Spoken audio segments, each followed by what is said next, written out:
बिस्मिल्लाहिर्रहमानिर्रहीम। Mid term से पहले हमारा जो लास्ट टॉपिक था वो था टी बीम।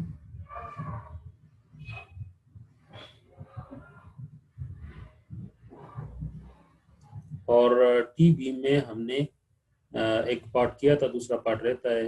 हमने ये किया था कि when a is less than H F, तो इसका जो मेथडोलॉजी होगा वो होगा रेक्टेंगुलर बीम का।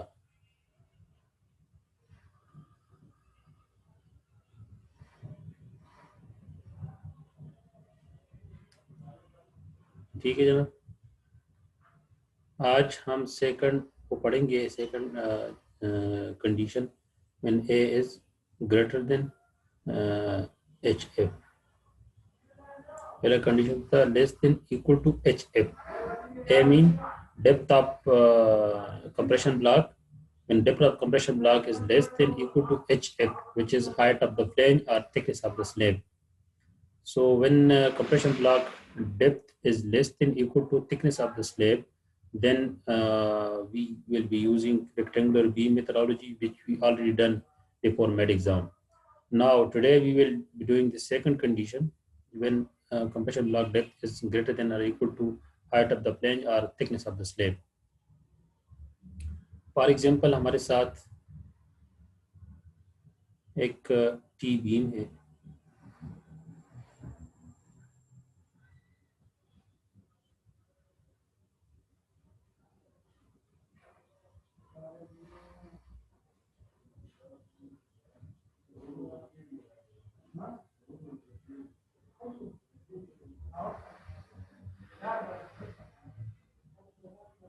ये सपोज हमारे साथ एक टी बीम है और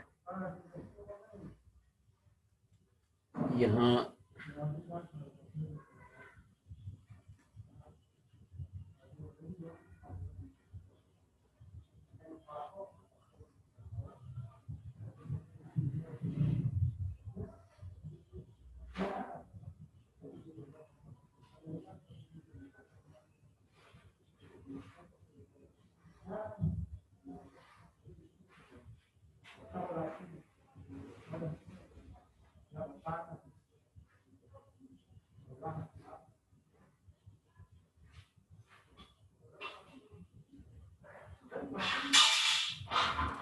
तो सपोज हम हमारे पास जो सपोज यहाँ पर हमारे साथ जो कंप्रेशन ब्लॉक ए बनता है, सपोज वो यहाँ तक बनता है, यहाँ तक हमारे कंप्रेशन ब्लॉक।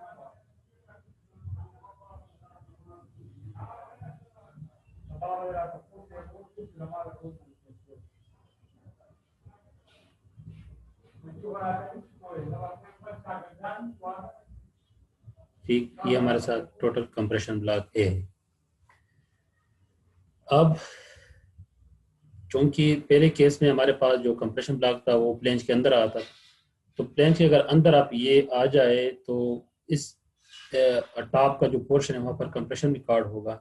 नीचे जो टेंशन कैपेसिटी आएगी वो प्योरली स्टील से आती है, तो नीचे अगर कंक्रीट नहीं भी तो भी फिर भी कोई मसला नहीं। हम क्या करेंगे, हम इस बीम का जो बीई है, बीई निकालेंगे और जिसका एक के साथ मल्टीप्लाई करके हमारे पास कंप्रेशन एरिया आएगा। ठीक, कंप्रेशन पार्ट से हम कंप्रेसिव फोर्स निकाल सकते हैं, टेंशन स्टील से हम टेंशन फोर्स निकाल सकते हैं और आसानी से हमारा काम हो सकता है। लेकिन अगर आप कंप्रेशन ब्लॉक डेप्थ ये ए अगर ये हाइट ऑफ द फ्लेंज, ये हमारे साथ height of the flange H F,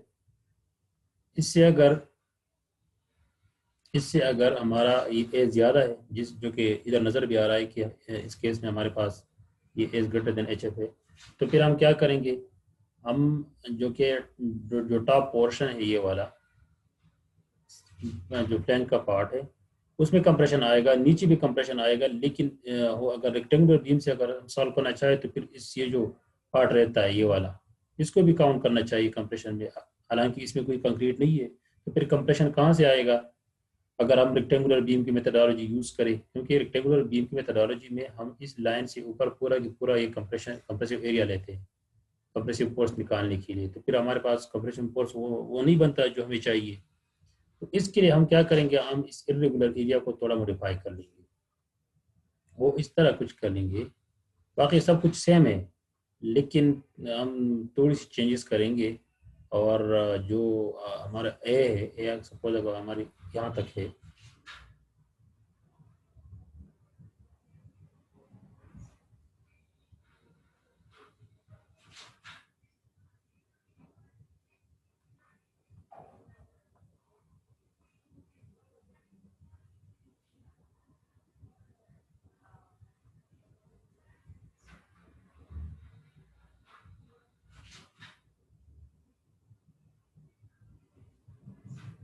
ये सपोज हमारे साथ ए, तो फिर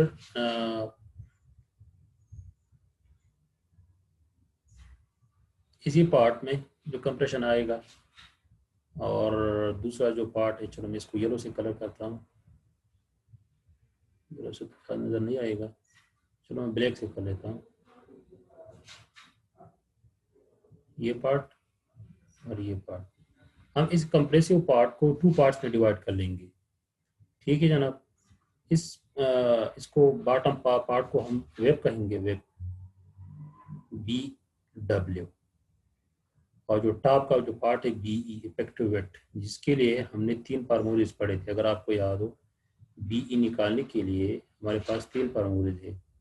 number first 16 HF plus BW, दूसरा था centre to centre distance between the beams plus BW, और तीसरा था L/4 L/4। इन तीनों में से जो सबसे लीस्ट आएगा उसको हम सिलेक्ट करेंगे, लीस्ट। ये BE के लिए हमारे पास ये प्रोसीजर थी। जो वेब पार्ट है इसको हम BW कहेंगे। तो इस कंप्रेसिव ब्लॉक, जो इस ए का जो लाइन है, लाइन से ऊपर जो कंप्रेसिव एरिया है, इसको हम 2 में डिवाइड कर लेंगे। ये जो पार्ट रहता है, अगर मैं इसको इरेज करूं, ये जो पार्ट रहता है, ये BW हो गया, और उसका अलावा जो बाकी पार्ट है टोटल जो है ना, ये BE है। तो जो अगर हम BW माइनस करेंगे तो क्या रहेगा, BE माइनस BW, जो कि ये फ्लेंज का एरिया रहेगा। तो हम इस तरह करते हैं, फ्लेंज अलग कर लेते हैं, और जो वेब के हिसाब से जो कंप्रेसिव ये वाला पार्ट बनता है, ये ब्लू पार्ट, इसको हम अलग कर लेते हैं। तो वेरी जनरल हम ये करेंगे, अगर हमारे पास HF से ज़्यादा है तो हम ये करेंगे कि कंप्रेशन को 2 हिस्से में डिवाइड कर लेंगे, और हर कंप्रेशन के हिसाब से हम अलग अलग स्केल निकालेंगे। तो यहाँ पर अगर आप थोड़ा गौर से देखें,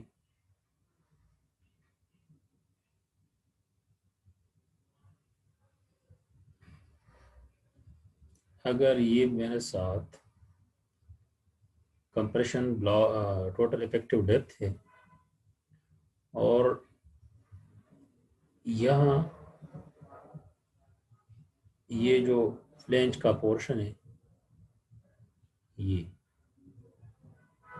इस पोर्शन में जो कंप्रेशन आएगी, स्लैब का जो पार्ट है इसमें जो कंप्रेशन आएगी, सपोज वो ये कंप्रेशन है, ठीक है। और इसका जो मेट पार्ट है, इस पे टोटल फोर्स एक्ट करेगा। ये फोर्स कितना रहेगा, इसको मैं CF कहूँगा, compression and flange, compression offered by flange. और ये मिड पॉइंट पे करता है, तो इसका जो टॉप हाफ पोर्शन रहेगा, इसको HF/2 में कहूँगा, ठीक है ना। और इससे नीचे जो ये डिस्टेंस रहता है टोटल, यहाँ से लेकर यहाँ तक, इसको मैं D minus HF/2, D minus HF/2, ठीक। और इसके हिसाब से जो नीचे ये टेंशन फोर्स बनता है, इस फ्लेंज वाली कंप्रेशन फोर्स के हिसाब से, यहाँ कंप्रेशन फोर्स अपर होता है, नीचे टेंशन फोर्स, तो नीचे वाला टेंशन जो फोर्स है इसको मैं T1 कहूँगा, और ये T1 बराबर होगा area of steel and flange ASF multiply by FY, ASF multiply by FY, ये टोटल टेंशन फोर्स है जो कि किस हिसाब से, जो फ्लेंज का जो कंप्रेसिव पार्ट है इसके हिसाब से है। इस फ्लेंज के अलावा जो बाकी कंप्रेसिव एरिया है उसको हम अलग कर लेंगे, उसको कुछ और नाम देंगे। यहाँ पर ये जो CF है, CF बराबर होगा, CF का ये जो टॉप पार्ट है ये बराबर होगा 0.85 FC डैश, ठीक। और कंप्रेसिव एरिया कितना बनेगा, compressive area HF multiply by जो बीम का जो वेट है BE माइनस BW। तो यहाँ पर कंप्रेसिव फोर्स कितना होगा, compressive force is equal to compressive stress multiply by compressive area. अब कंप्रेसिव स्ट्रेस बराबर है 0.85 FC dash multiply by compressive area कितना है,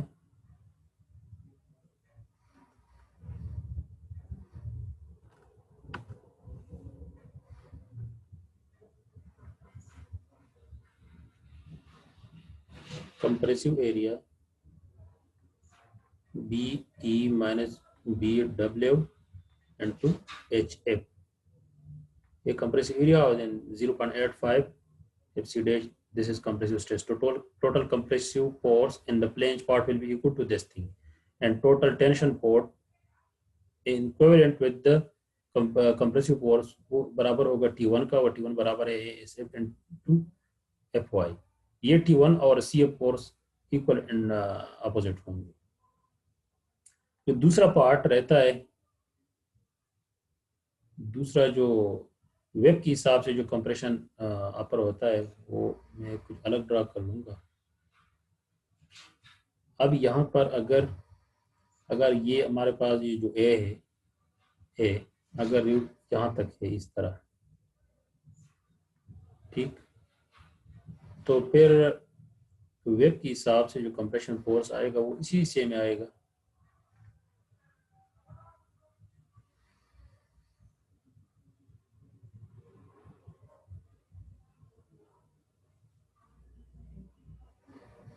ठीक, ये जो टॉप पे आ रहा है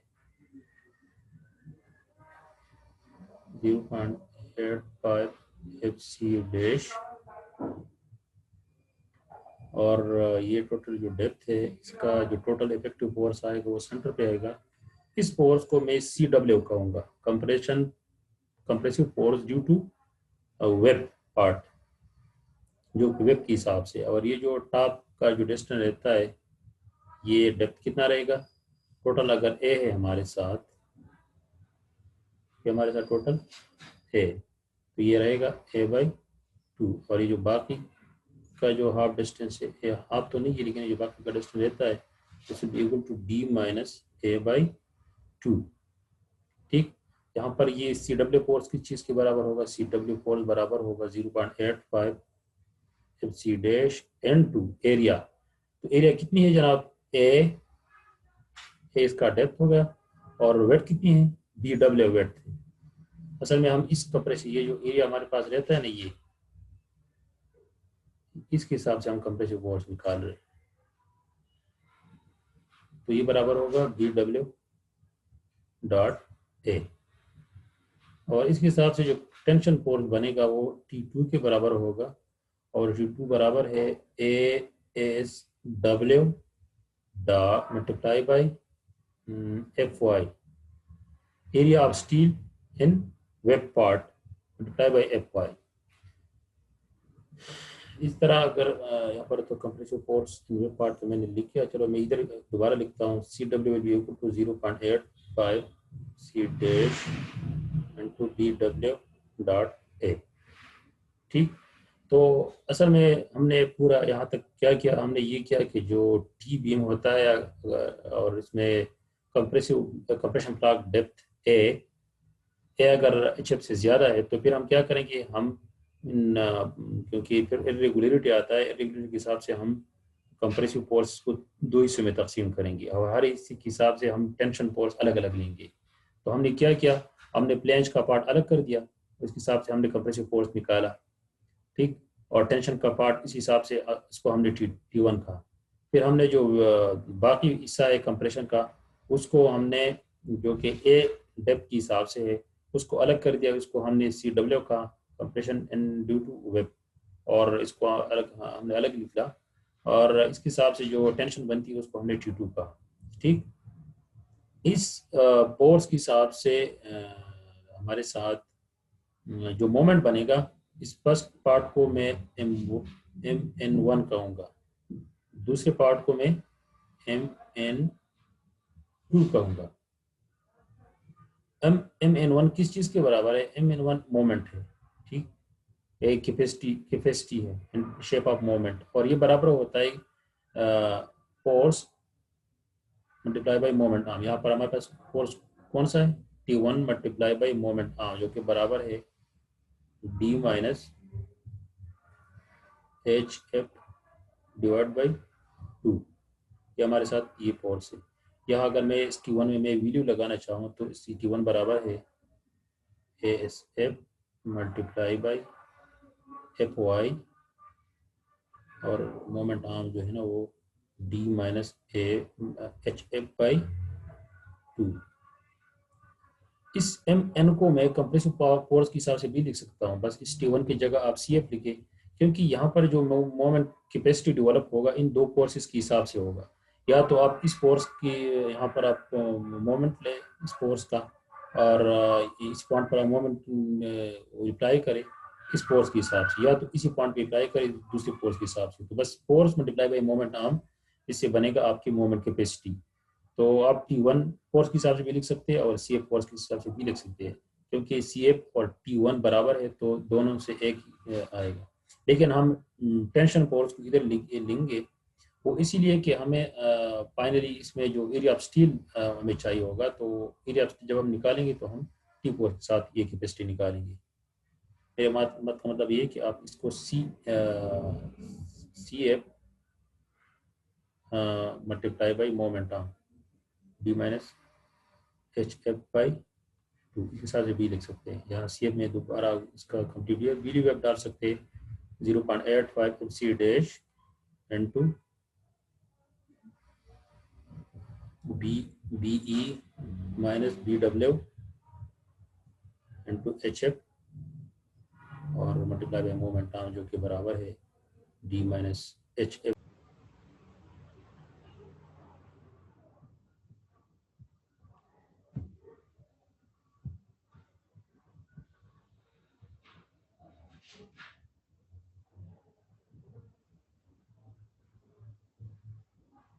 अब कुछ डिस्कस कर रहे थे T बीम के हिसाब से, तो हमारे पास क्या आया जना? फाइनली हमारे पास ये आया कि टोटल एरिया ऑफ स्टील वो बराबर होगा area of steel in web due to flange plus area of steel due to web.